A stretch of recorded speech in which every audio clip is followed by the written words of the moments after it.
यार लाइट कम है। ठीक, अब सही है। तो हेलो दोस्तों, हम लोग आ चुके हैं अपनी अगली वीडियो को लेकर। थोड़ा सा डिले हो गई क्योंकि 2 बार वीडियो मैं चैनल पे भी डाली एक बार, लेकिन उसमें शो नहीं हुआ कुछ भी, पता नहीं क्या हुआ, टेक्निकल इशू, तो दोबारा बनानी पड़ी ये वीडियो। लेकिन हम जल्दी जल्दी निपटा देंगे इस वीडियो को, ठीक है। तो नेक्स्ट जो हमारा टॉपिक था उसका नाम था बहुदंतुक लिगेंड, क्योंकि द्विदंतुक लिगेंड तक तो हम लोग पढ़ चुके हैं लास्ट वीडियो में, है ना। तो हम लोग आगे बात करते हैं, इसका नाम है बहुदंतुक लिगेंड। बहुदंतुक लिगेंड कौन से होते हैं बच्चों?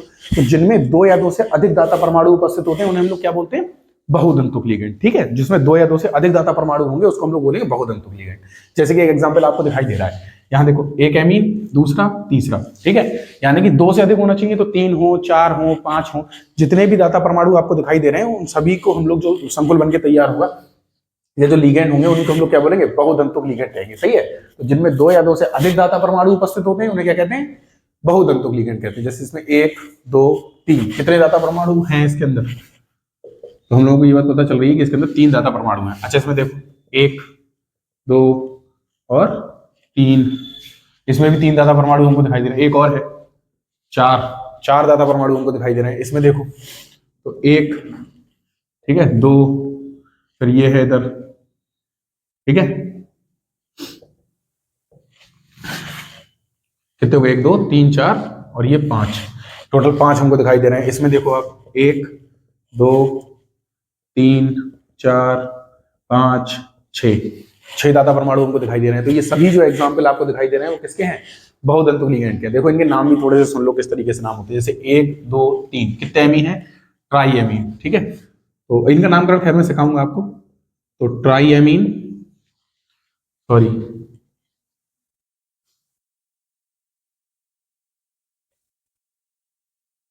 सबसे पहले इथाइलिन ग्रुप देखो कितने हैं,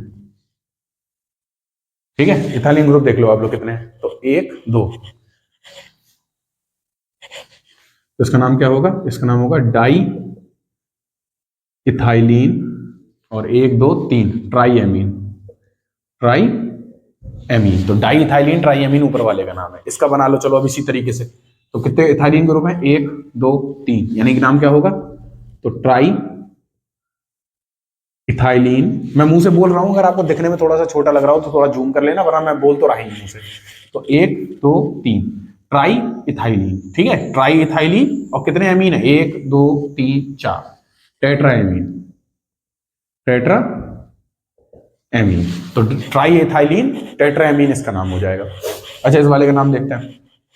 तो इथाइलिन तो एक ही है, ठीक है। तो ये तो हो गया इथाइलिन, और इथाइलिन के बाद एमीन कितने हैं? 1, 2 ट्राई एमीन, ट्राई एमीन। तो इथाइलिन, ट्राई एमीन, और कितने एसीटेट हैं?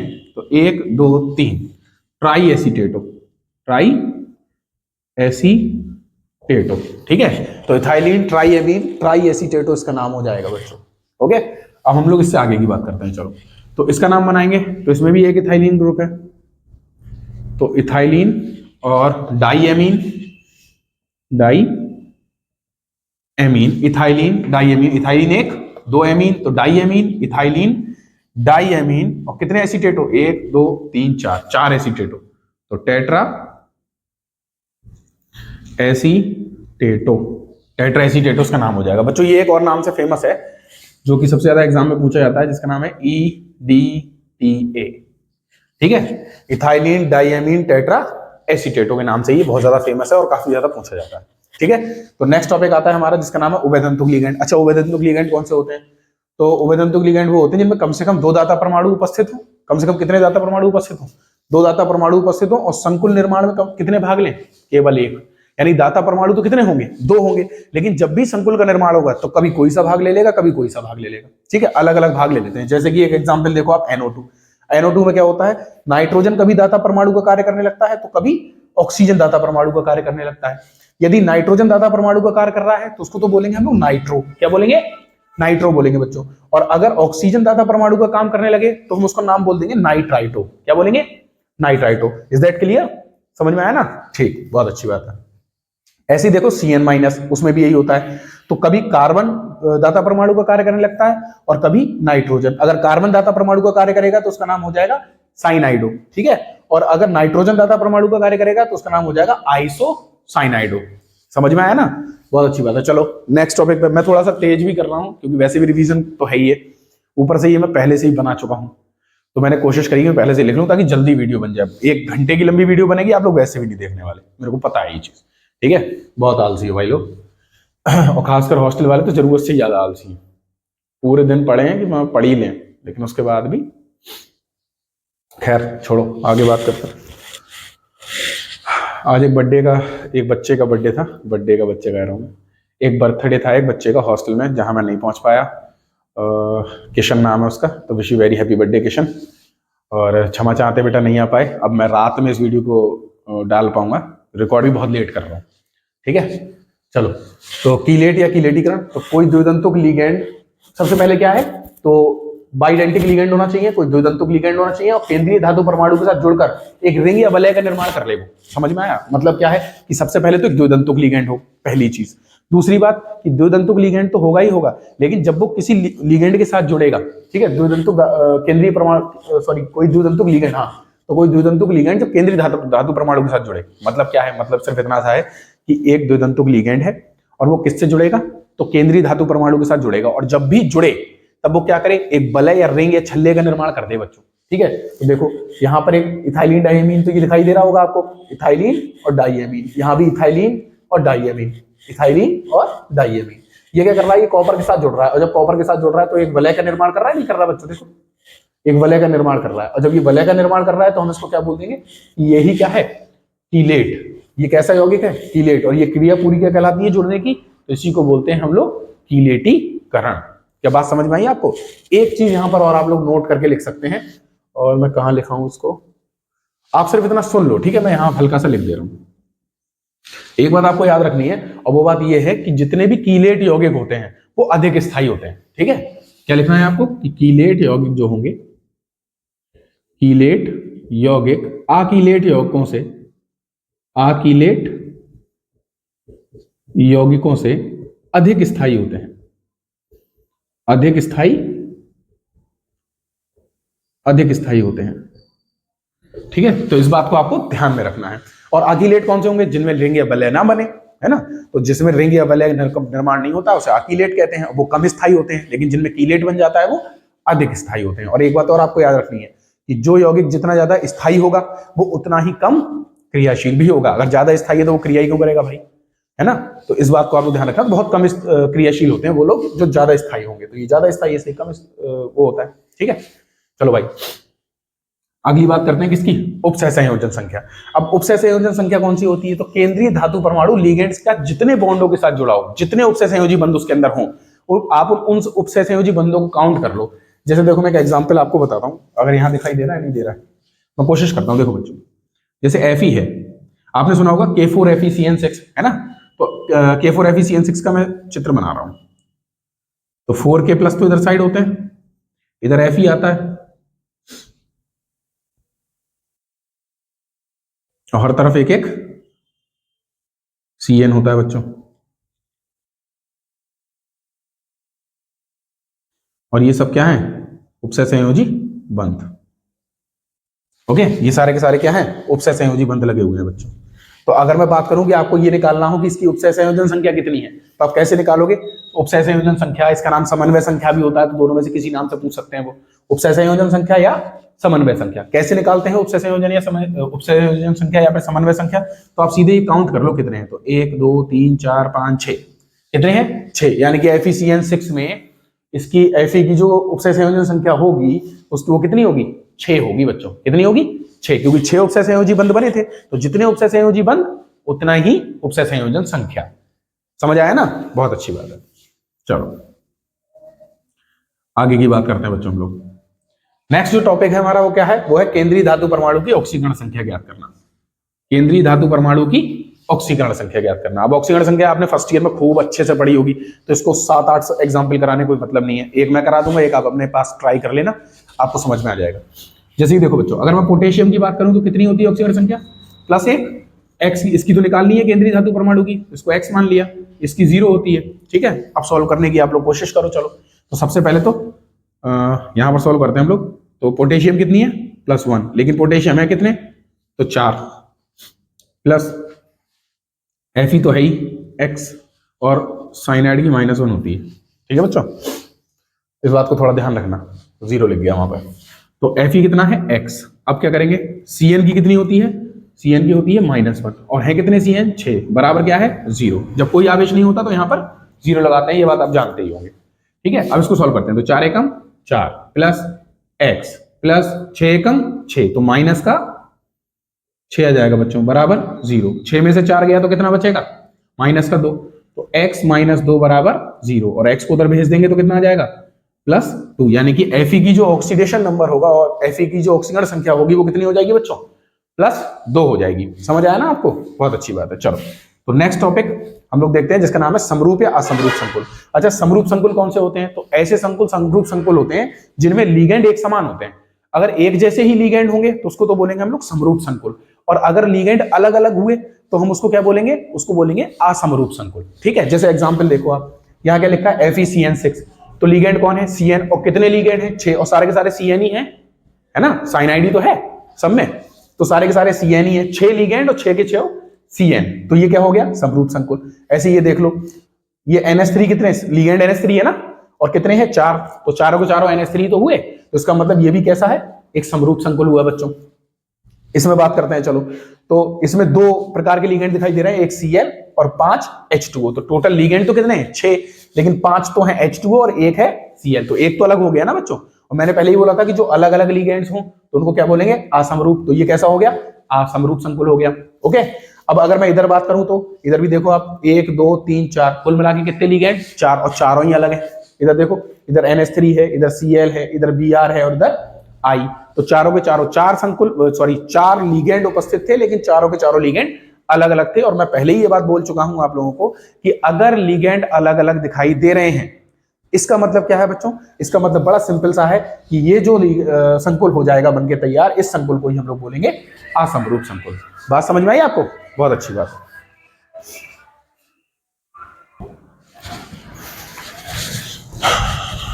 तो बच्चों हम लोग अगले टॉपिक के बारे में बात करते हैं।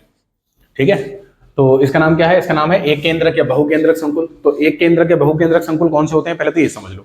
तो एक केंद्रक संकुल जो होते हैं वो कौन से होते हैं, वो संकुल होते हैं जिनमें केवल एक केंद्रक पाया जाए। ठीक है, इसमें देख लो आप, इसमें एक ही केंद्रक पाया जा रहा है, इसमें भी एक ही केंद्रीय धातु परमाणु, इसमें भी एक ही केंद्रीय धातु परमाणु। अगर 2 अलग अलग केंद्रीय धातु परमाणु होती तो फिर केंद्रक 2 हो जाते। यहाँ पर तो एक ही केंद्रक दिखाई दे रहा है, इधर भी एक ही केंद्रक दिखाई दे रहा है, तो हम क्या बोल देंगे, ये कैसे हैं, एक केंद्रक संकुल है। ठीक है, तो एक केंद्रक मतलब जिसमें एक केंद्रक पाया जाए, जैसे ये वाला और ये वाला। अब बहुकेंद्रक कौन से हुए, तो बहुकेंद्रक में देखो एक केंद्र ये दिखाई दे रहा है, प्लेटिनम और उसके साथ लीगेंड बने हैं, एक यहाँ पर प्लेटिनम और उसके संग 4 लीगेंड अलग बने हैं। बात समझ में आया। ऐसे ही देखो यहाँ पर एक क्रोमियम दे रखा है, क्रोमियम धातु परमाणु, और उसके चारों ओर ये लीगेंड है, 5 NH3 और 1 Cn, और यहाँ पर एक Zn दे रखा है, केंद्रीय धातु परमाणु, और उसके साथ में 2 Cl लगे हुए हैं बच्चों। तो बात समझ में आई, यहाँ पर 2 केंद्र आपको दिखाई दे रहे हैं, बड़ा पहचानना आसान है। यहाँ पर 2 केंद्र दिखाई दे रहे हैं, इसलिए बहुकेंद्रक संकुल हो गया ये वाला। इसमें कितने कितने केंद्रक दिखाई दे रहे हैं, तो एक केंद्रक दिखाई दे रहा है, इस वजह से दे रहा है, इसलिए इसे एक केंद्रक संकुल बोलेंगे। इसमें भी एक केंद्रक संकुल बोलेंगे, इसमें भी एक केंद्रक है, इसमें एक से ज्यादा केंद्रक है, इसलिए बहुकेंद्रक संकुल बोलेंगे। ठीक है, तो बात समझ में आ गई आपको। ठीक, आगे टॉपिक की बात करते हैं अगले की, जिसका नाम है उपसय संयोजक बहुफलक। तो उपसय संयोजक बहुफलक एक्चुअल में होता क्या है, तो उपसय संयोजक बहुफलक होता है जिसमें केंद्रीय धातु परमाणु, ठीक है, ये देखो लिखा है, लीगेंड केंद्रीय धातु परमाणु के साथ जिस त्रिविमीय व्यवस्था में जुड़ जाए। ओके, तो लीगेंड्स केंद्रीय धातु परमाणु के साथ जिस त्रिविमीय व्यवस्था में जुड़ता है या जिस संरचना के द्वारा जुड़ता है, उसी को हम लोग क्या बोलते हैं, उसको हम लोग बोलते हैं उपसय संयोजन बहुफलक। ठीक है, जैसे आपको देखो यहाँ M फॉर मेटल ले लिया हमने, L फॉर लीगेंड, तो इसके चारों ओर इस तरीके से जुड़ा है। ये कैसी संरचना है, चतुष्फलकीय संरचना बच्चों दिखाई दे रही होगी आपको, कैसी, चतुष्फलकीय। ये चतुष्फलकीय संरचना आपको दिखाई दे रही है, जैसी मीथेन की होती है। ठीक है, ये कैसी है, ये वर्गाकार संरचना दिखाई दे रही है। इसी प्रकार से अष्टफलकीय संरचना भी होती है बच्चों। ओके, आप लोग याद रखना, उसमें फलक बना लेना अपने साथ से, 8 ही फलक बन जाएंगे। ठीक है, 8 फलक बना लेना, अष्टफलकीय संरचना हो जाएगी। अब अच्छा, इधर बॉन्ड एंगल याद रखना, आपको पता ही होगा कितना होता है, 109 डिग्री 28 मिनट। ठीक है, यहाँ कितना होता है, तो 90 डिग्री का ही होता है। ओके, वर्गाकार में इधर 109 डिग्री 28 मिनट का होता है। सही है, बॉन्ड एंगल थोड़ा सा पता करना आप, जरूरी है। आगे बात करते हैं उपसय संयोजी यौगिकों का नामकरण। ठीक है, और आज के लिए इतना ही पढ़ेंगे ताकि हमारा खत्म हो जाए। उपसय संयोजी बहुफलक पढ़ के, सॉरी उपसय संयोजी यौगिकों का नामकरण थोड़ा सा देख लेंगे, लिगेंड्स वगैरह के नाम कैसे बनते हैं। चलो बच्चों, तो उपसय संयोजी यौगिकों का नामकरण कौन सा है, कैसे होता है, तो आयनों का नामकरण सबसे पहले होगा।